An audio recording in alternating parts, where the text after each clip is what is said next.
वैष्णव जनों को एकादशी का व्रत करना ही चाहिए।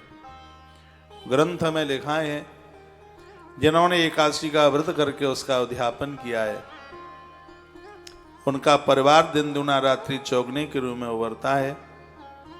मृत्यु के समय पर किसी भी प्रकार का कष्ट नहीं होता। नारद पुराण में लिखा है, एकादशी का व्रत करने वाले लोग यमराज के रास्ते से नहीं जाते, वो किसी न किसी प्रकार से भगवान नारायण के गरुड़ की पीठ के ऊपर प्रस्थान करते हैं। मैं आग्रह पूर्वक निवेदन करना चाहूंगा, आप क्या क्या तीज त्योहार व्रत करते हैं कीजिए, लेकिन आप एकादशी का व्रत जरूर कीजिए। मैं बहुत छोटी उम्र से 11 का व्रत करता हूं। मैंने 2010 में एक बार उद्यापन किया है, लेकिन मैं बड़ा बड़भागी हूं, बहुत भाग्यशाली हूं। लगभग मुझे 42-43 वर्ष हो गई हैं। 42-40 तो हो ही गई होंगी। 7 साल की उम्र से मेरी एकादशी चल रही है, तो ये आनंद की बात है नहीं क्या? एकादशी के दिन 40 वर्ष से जिसके पेट में अन्न न गया हो भूल से भी, तो भगवान की बहुत बड़ी कृपा ही है। 6-7 साल की उम्र से, आयु से 7 साल की उम्र से 11 से एकादशी उद्यापन करने के बाद भी कभी रोटी नहीं खाई। मां भगवती एकादशी ने सब कुछ दिया है।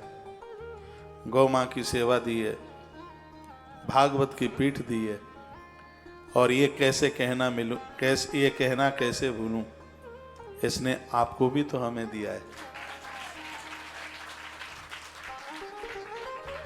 आज आश्रम माध्यम बना है आपके एकादशी के उद्यापन के लिए। आप हमें बहुत आशीर्वाद देके जाएंगे, हमें पता है, जिससे हम ठीक से श्वासें लेते रहेंगे, जिससे हम ठीक से जीवन जीते रहेंगे। मैं भगवान के चरणों में प्रार्थना करना चाहूंगा कि हे प्रभु, एकादशी उद्यापन के लिए जितने भी ये भक्त चल करके यहाँ आए हैं, ये जिस युग में भी इस धरती पर जन्म लें, इनको अपने आप से जरूर जोड़ना। भगवान आपके चरणों में प्रार्थना है। एकादशी का व्रत करने वाले लोग साधारण नहीं होते, उन्हें हरि भगत कहा गया है, उन्हें हरि प्रेमी कहा गया है। पूरा देश मुझे सुन पा रहा है, आपसे बने तो आप एकादशी का व्रत जरूर करना। जिनके घर के पूर्वज पुरखे लोग जो 11 छोड़ करके गए हैं, वह उद्यापन नहीं कर पाए, तो उसका विधान ये है, उनके निमित्त 1 साल तक एकादशी का व्रत कर ले। एकादशी का व्रत 1 वर्ष के लिए।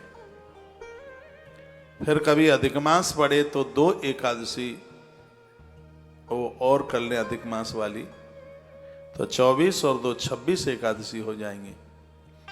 और जब 26 एकादशी हो जाएं, उसके तत्पश्चात अपने उन पूर्वजों के लिए आप उनके निमित्त उद्यापन करा दें। इस प्रकार की व्यवस्था हमारे ग्रंथों में कही गई है। बच्चों के विवाह पर उत्सव मनाए जाते हैं, उससे भी ज्यादा आनंद देने वाली कोई स्थिति है तो वह एकादशी के उद्यापन की है। संपूर्ण देवता वहां उतर के आते हैं जहां एकादशी उद्यापन का कार्य होता है। यह साधारण बात नहीं है, यह सब भगवत कृपा के ही द्वारा संभव है। यह हरि कृपा के बिना यह बिल्कुल संभव नहीं हो सकता। जिनका उद्यापन हुआ है, उद्यापन के बाद भी एकादशी कर सकते हैं और छोड़ भी सकते हैं। उद्यापन होता ही इसलिए है कि अब आगे व्रत करने में असमर्थ हैं। एक बार उद्यापन, कभी आप पुरी जगन्नाथ जाएं तो एक छोटे से मंदिर में एकादशी मां उल्टी लटकी है। उसमें मैंने वहां के पुजारियों से पूछा था, कभी ये मां इस मंदिर में उल्टी सी कैसे है? तो कहा कि लोग 11 का व्रत करते हुए बिना उद्यापन के चले गए, तो मां को कष्ट भोगना पड़ रहा है। वहां के पुजारी बोलते हैं, कोई खानदान में एकादशी का व्रत करके गए, उनका उद्यापन नहीं हो पाया, तो उनके घर के जन उनके निमित्त 11 का उद्यापन कराते। बहू तो पुत्र वधू बनने का संपूर्ण सौभाग्य प्राप्त कर लेती है जब अपने सासू ससुर के लिए वो एकादशी उद्यापन कर देती है। पुत्र धर्म को प्राप्त कर लेता है। एकादशी की इतनी बड़ी महिमा है। इसी ग्रंथ में आप आगे सुनेंगे, कृष्ण भगवान को एक बार प्रणाम करने पर 10 अश्वमेध यज्ञ करने का फल प्राप्त होता है। ये बात लिख लें आप, नारद पुराण की बात है। कृष्ण भगवान को एक बार प्रणाम करने पर 10 अश्वमेध यज्ञ करने का फल प्राप्त होता है। एक एकादशी करने पर कृष्ण भगवान को 1 करोड़ बार प्रणाम करने का फल प्राप्त होता है। ये बात एक बार फिर रिपीट करूं, तालियां मरी मराई बजाना आप बिल्कुल। भगवान श्री कृष्ण को एक बार प्रणाम करने पर 10 अश्वमेध यज्ञ करने का फल प्राप्त होता है। तो कृष्ण को एक बार प्रणाम करने की कितनी बड़ी महिमा है।